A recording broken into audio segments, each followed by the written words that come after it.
Howdy y'all, Fuzzy Biker. We're here in the Fuzzy Biker Garage. It's the Royal Enfield La Rosa. And we are going to take that hot rod out for a spin. It's going to rain here in about an hour, maybe an hour and a half. And I got a 20-mile ride out, 20-mile ride back.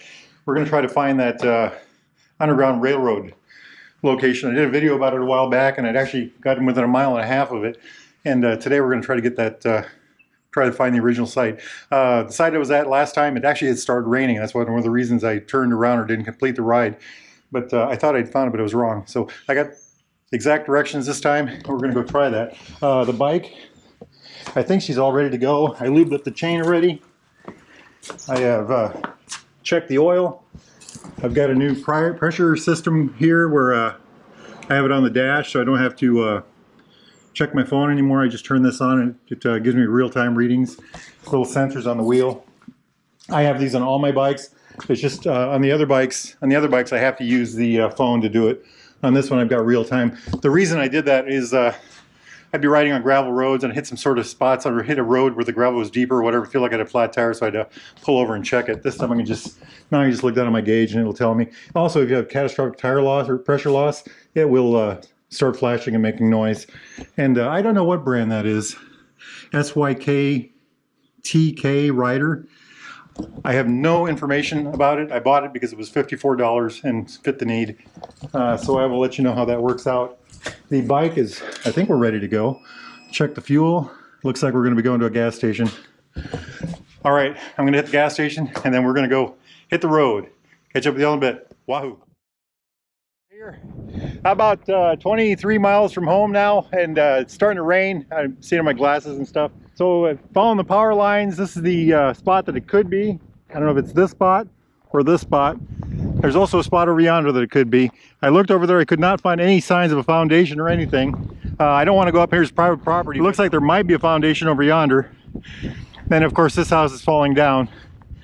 And he said that it was a house falling down or something like that, or a foundation or something. I can't really remember exactly. That almost looks too new, but you know, there could have been something here. But he said they couldn't get on, they weren't allowed to get on the property with their bulldozers. There's the old hot rod Himalayan, just having a ball on it. Of course I'm getting wet. Now last time we did this, what, a month ago or a couple weeks ago, I got stopped by the rain, or I turned around before it, before I should have because of the rain. But look at this beautiful Iowa countryside. We're just starting the beginning of planting season. Just absolutely gorgeous. If you're from Iowa, this is just God's country to you. And just love it. I did stop and talk to some people up here, and they told me that it was either this or this. They didn't think it was that over there. So I'll talk to my friend and find out what I can. You know, I suppose it could be over yonder in that group of trees. Hey, I'm getting wet, so I did bring my raincoat, and I'm going to put that helmet back on, and I think I'm going to take the long way home. I did drive through quite a bit of rain. Well, not quite a bit of rain. I did drive through a little bit of rain getting here. You know, look at the clouds. I came from that direction over yonder. And if you look at it, it looks like the rain's coming from that way. The wind, it feels like it's blowing in my face, but if you look at the windmills are facing, so the wind is blowing from behind us. But I just love riding that motorcycle. That is my all-around favorite bike. It's the Royal Enfield Himalayan. If you get a chance to ride one, especially if you get a chance to ride it on these kind of roads, that's exactly what it's made for. I don't think you could build a better bike for this is actually a very good road for this bike. That's nice new gravel, probably because of the power lines they just put in. But anyway, it's just an overall, you can see the water there on my helmet and the windshield. So I think I shall put my jacket on and try to find my way home. The question is, do I take pavement or do I take gravel? Good sense would say stick to the pavement. I think I'm going to take gravel. Hey, see y'all later. Get out there and ride if you can. Wahoo! Howdy y'all, just made it back. What a ride, what a ride.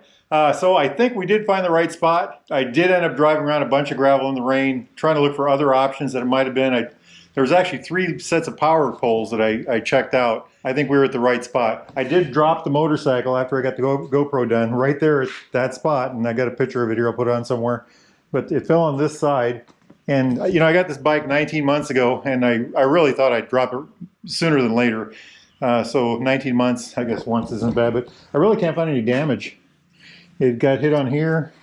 This bag collapsed. That's why I got the soft bags, because I knew if I had hard bags, I would, you know, if I'd had hard bags and I dropped it, it would have bunged up the bags, and those bags aren't cheap. The peg folded. This got some gravel in it behind it. And then the end of the brake pedal, this was up too, I'm sure. I did not have any engine damage or anything like that. It was on a gravel. It was on gravel. Other things to talk about, the new pressure gauge system. I'm gonna have to do a little adjusting. I need it to stay like that. This whole thing vibrates, and as it goes, it just slowly works itself down. So I'll do something to solidify that mount. But the bike, we did about 65 miles, I suppose. Just ran. This is my all-around favorite motorcycle. I love these bikes. I love that Triumph. I love this Classic. This is the one that does. This is my all-in bike. Everything about the Himalayan. You all that follow the channel, you know I just love these bikes. It's always filthy because I'm always riding it on the dirt. You know, you go by a gravel road and the bike just kind of turns onto it, you know. So I ended up driving, it was about 25 miles out there, I think. As I got there, we drove through a little bit of, mist, light rain. Got there and started looking around things and started sprinkling, and then I dropped the bike and then it really started to rain, of course, right?